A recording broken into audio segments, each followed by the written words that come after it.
नमस्कार विद्यार्थियों, education point Haryanvi पर आपका एक बार फिर से स्वागत है। विद्यार्थियों, पिछले वीडियो में हमने दंतुरित मुस्कान एवं फसल कविता का अनुवाद या सरलार्थ सीखा था और मैंने बताया था कि अगले वीडियो में मैं आपके को इसके सारे अभ्यास के जो प्रश्न है वो करवाने वाला हूं। तो सबसे पहले हम करते हैं दंतुरित मुस्कान कविता के अभ्यास के प्रश्न। तो पहला प्रश्न है, बच्चे की दंतुरित मुस्कान का कवि के मन पर क्या प्रभाव पड़ता है। कवि उस बच्चे की दंतुरित मुस्कान के से अंदर तक आह्लादित हो जाता है, आह्लादित प्रसन्नचित हो उठता है। उसे लगता है उस मुस्कान ने कवि में एक नए जीवन का संचार कर दिया है और उसे लगता है कि वह उस बच्चे की सुंदरता को देख करके धन्य हो गया है। अगला प्रश्न, बच्चे की मुस्कान और एक बड़े व्यक्ति की मुस्कान में क्या फासला होता है, क्या अंतर होता है। तो बच्चे की मुस्कान हमेशा निश्चल होती है, यानी छलावे से रहित होती है, और बड़ों की मुस्कान में कई बार अर्थ छिपे हो सकते हैं। कभी कभी यह मुस्कान कुटिल भी हो सकती है, तो कभी किसी उम्मीद से भरी भी हो सकती है।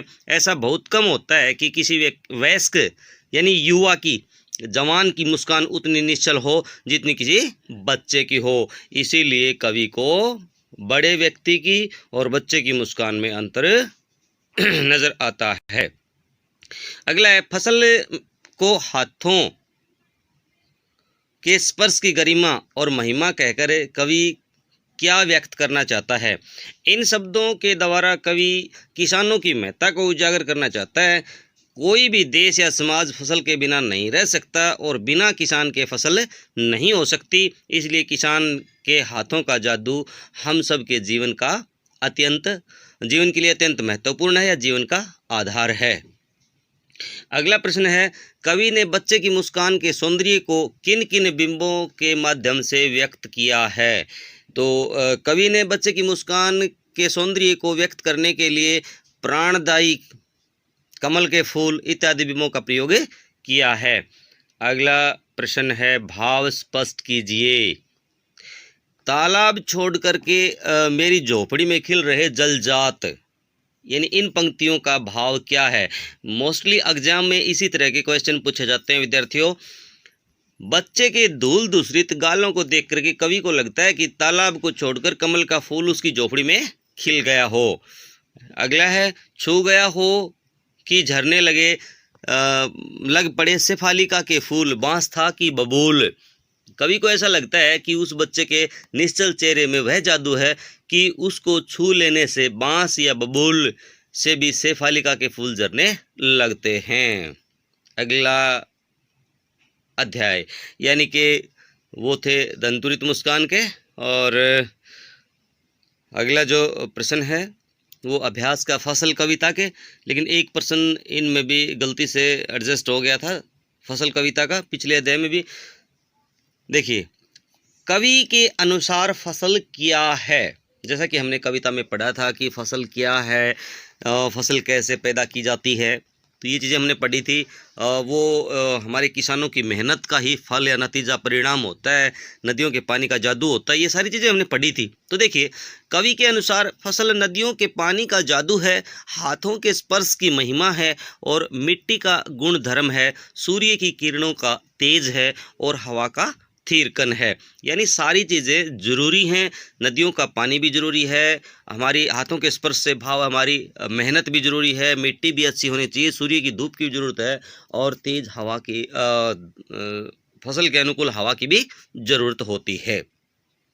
अगला प्रश्न है, कविता में फसल उपजाने के लिए आवश्यक तत्वों की बात कही गई है। वे आवश्यक तत्व कौन कौन से हैं। जैसा कि अभी अभी हम चर्चा कर रहे थे कि मिट्टी में उपस्थित पोषक सूर्य की किरणें, यानी पोषक तत्व सूर्य की किरणें, पानी और हवा, ये सब फसल को उपजाने के लिए आवश्यक तत्व हैं।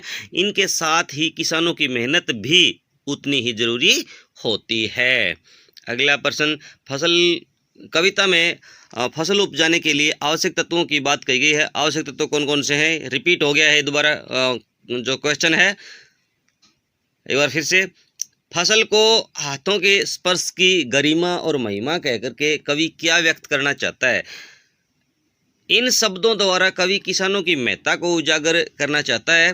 कवि भी देश या समाज फसल के बिना कोई भी देश या समाज फसल के बिना नहीं रह सकता और बिना फसल किसान के फसल नहीं हो सकती। इसलिए किसानों के हाथों का जादू हम सब के जीवन के लिए अत्यंत महत्वपूर्ण है।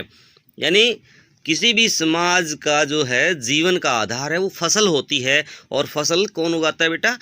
किसान उगाता है। यानी किसान को इसीलिए कवि ने ज़्यादा महत्व दिया है, इसलिए उसके हाथों का जादू कवि ने कहा है। अगला प्रश्न है, कवि को हाथों के स्पर्श की गरिमा और महिमा क्या करे? फसल को हाथों की स्पर्श की गरिमा और महिमा क्या करे? कवि क्या व्यक्त करना चाहता है, यानी क्या दर्शाना चाहता है? देखिए, यहाँ हाथों की गरिमा से आज से होता है किसान की मेहनत। तो देखिए, इन शब्दों द्वारा कवि किसानों की महत्ता को उजागर करना चाहता है। कोई भी देश या समाज फसल के बिना नहीं रह सकता और बिना किसान के फसल नहीं हो सकती। इसलिए किसानों के हाथों का जादू हम सबके जीवन के लिए अत्यंत महत्वपूर्ण है। अगला है इंपॉर्टेंट क्वेश्चन, भाव स्पष्ट कीजिए। रूपांतर है सूरज की किरणों का, सिमटा हुआ संकोच हवा की थिरकन का। तो भाव स्पष्ट करना है।